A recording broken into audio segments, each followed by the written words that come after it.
Hello fellow Dicers, I am actually playing Path of Exile 2.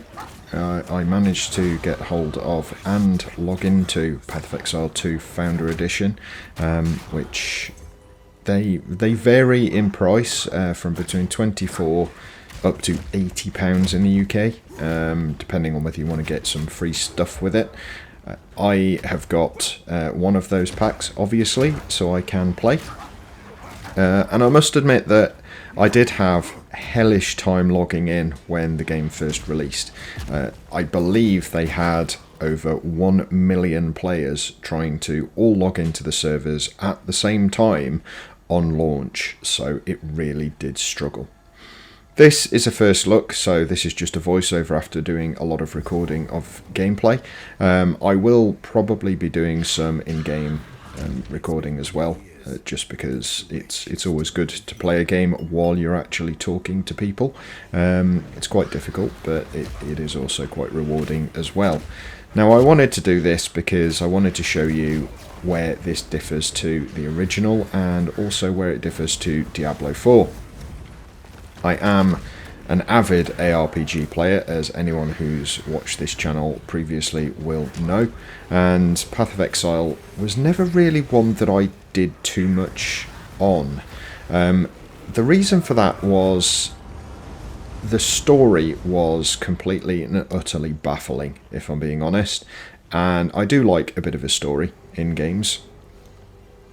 This has got more of a story, or at least it appears to. So you do have an opening cutscene, and you do have some dialogue and quests that are given to you, which kind of link into the original opening cinematic, I think is the best way of putting it. In the original Path of Exile, you literally washed up on a beach and went to a town. The only thing that was different to that was when you picked your character, you were basically told that you were being exiled because you'd kind of gone against somebody. Now, I never actually got to the end of Path of Exile, so maybe it does explain it a bit more as you go, I don't know, or towards the end, but it just didn't grab me. I was a little bit nervous about Path of Exile 2 for that very reason, but again, I know it is a massive game with a massive following, so I wanted to do it, and I have. So let's talk about what we can see on screen. Now, first and foremost, I think everyone can probably agree that graphically it looks absolutely immense. Now, I am playing this on a PlayStation 5 Pro. I do have it set to PSSR is active, so that's the PlayStation, I suppose, frame generation, etc. So it's the equivalent of Nvidia and AMD's version, I suppose. I can't remember what they're called, which is very bad of me, and I should know better. But at the end of the day, it is a way of upscaling to 4K without having to actually natively portray 4K, but it's done in such a way that you can't actually tell. And there are a number of tech outlets who have done comparisons and say that PSSR for the PlayStation is actually amazingly good. And I must admit, with my completely untrained eye, it does look amazingly good. Now, on top of PSSR, I also have this set to 120 frames per second, and it does run really smoothly. There's no lag, there's no issues graphically, so as far as I can tell, this is running on ultimate graphics at 120 frames per second on a PlayStation console.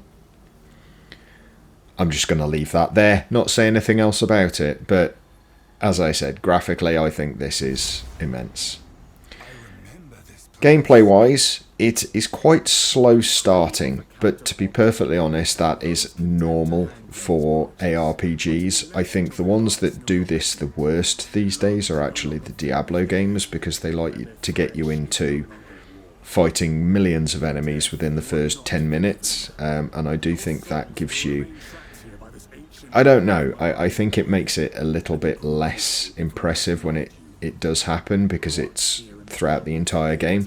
Path of Exile 2 really does give you that. I'm just starting out, so I kind of know that I'm going to be fighting a couple of enemies at a time, but not hundreds. It does ramp up, and there are times where you fight a lot more, but again, it does feel a lot more linear. Linear is the wrong word, but you do develop as you go along, so there is that progression that you can visibly see.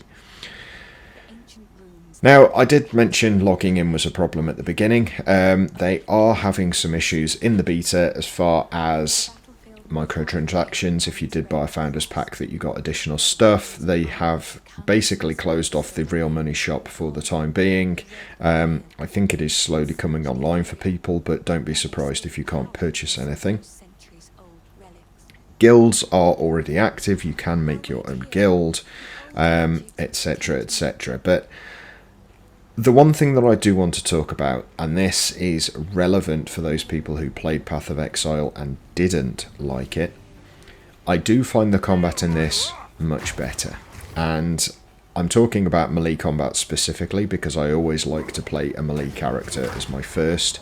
I would say that if I can play a melee mage, a battle mage kind of character, then that's potentially a subcategory I would like to play. So, for example, my druid in Diablo is very much a, how should I say, a warrior mage, battle mage kind of character, rather than just straight melee. But in games like this, I always do find melee characters really get a rough deal because their animations are poor, they're really slow, they get hit really easily, and they don't do much damage. I have found that the warrior class, which is the one that's on screen at the moment, is not actually too bad. You can get some pretty decent impactful abilities. You can get some support spells, and I will go into the whole skill system shortly. But you do get some support skills which add flame effect to your weapons, so you're still doing melee damage, but you're basically causing the enemy to burst into flames when you hit them. You're not casting flames at them, which is the difference. The items and the inventory management is basically the same as it was in Path of Exile. As you can see, the only difference between this and Path of Exile is you now have gold to purchase things. So it's no longer a bartering system where you have to barter your orbs or your scrolls. This very much does allow you to spend gold to buy stuff, and the orbs and scrolls are for exactly what they're intended, for upgrading stuff, for identifying stuff, etc, etc. That, for me, is one of the best changes they have made. I really did not like not knowing exactly what something was going to cost. What is one Chaos Orb and one Scroll of Wisdom as an actual purchase? I don't know whether that's an expensive item or not. I'm guessing it is because they were extremely rare. But I would much prefer to say, that's 100,000 gold, that other item is 10 gold. You know which one costs more. Much easier.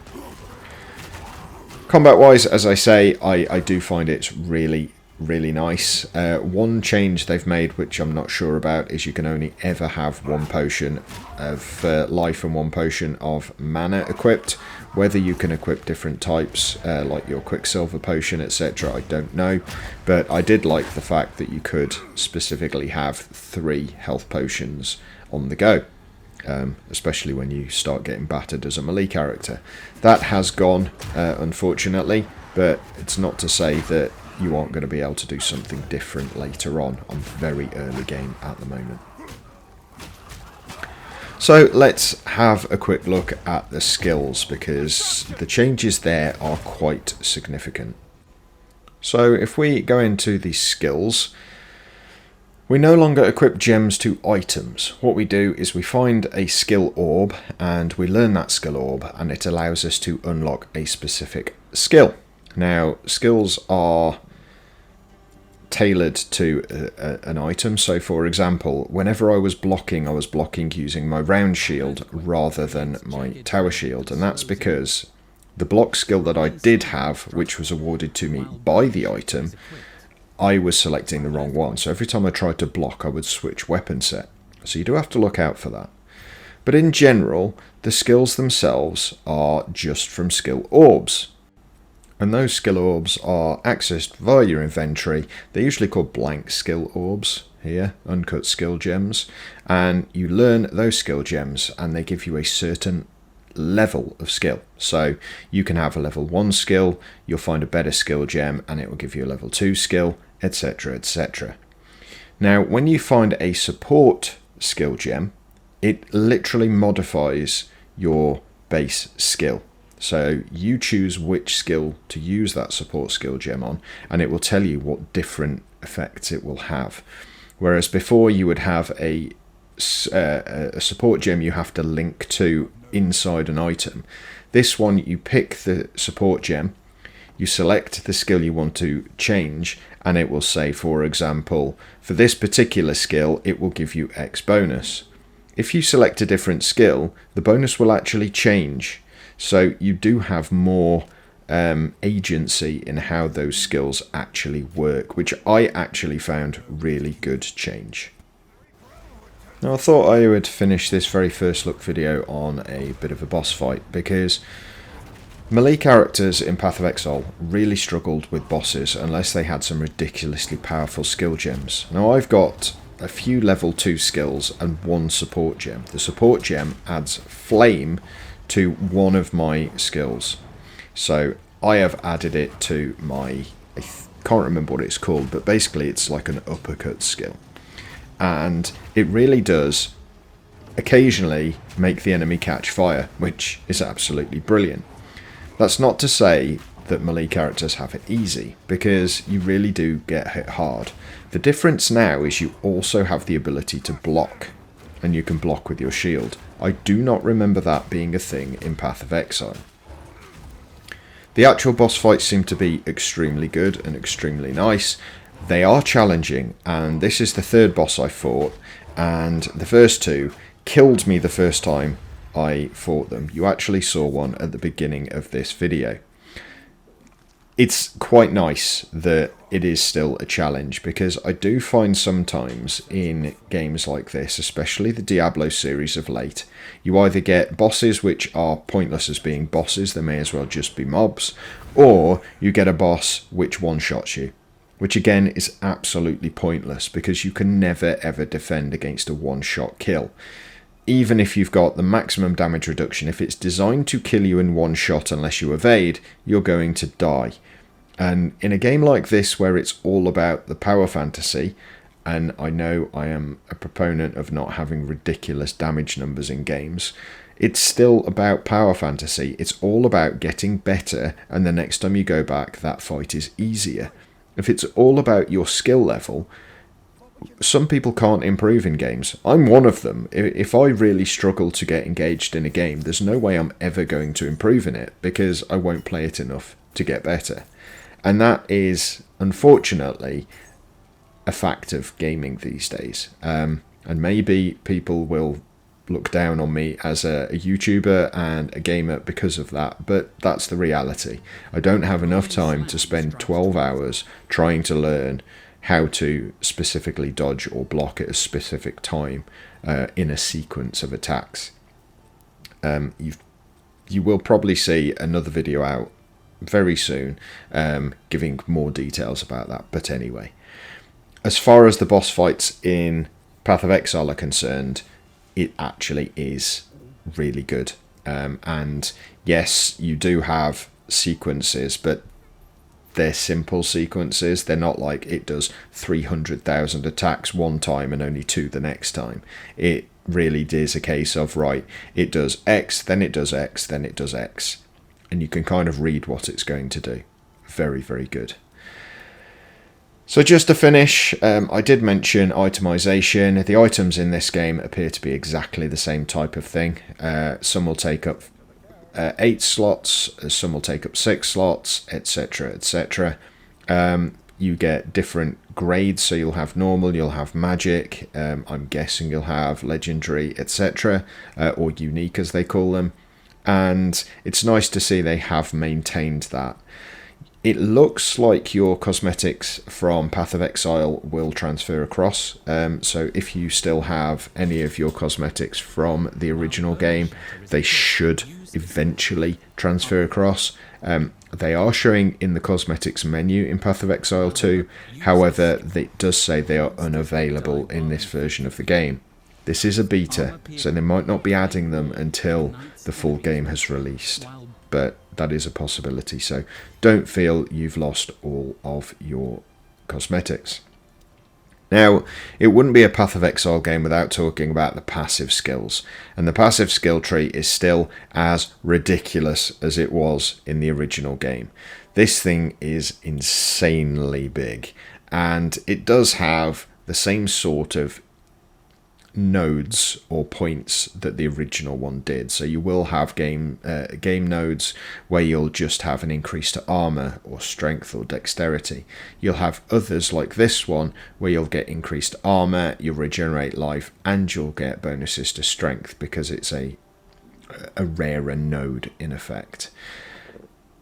Again, if you've played Path of Exile, you know exactly what you're in for. If you haven't, then get ready to experience the most complicated passive skill tree system in any game ever.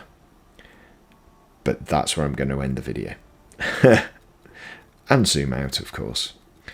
So guys, thank you very much for watching. I hope you have found this video entertaining and informative. If you have, please make sure you do click the like button. Subscribe if you are new to my channel. And please make sure you leave me a comment down below letting me know what you did think of this video and any ways that you believe I should be improving my content. Share the video with your friends as well. I am trying to grow this channel and I would like for you guys to help me. If you've enjoyed the video, sharing with your friends really does help me out, and it means that you will have some people that you can talk to in the comments as well, which is always nice and fun. And I am going to stop there before I start waffling and repeating myself. So you all take care, guys. Bye for now.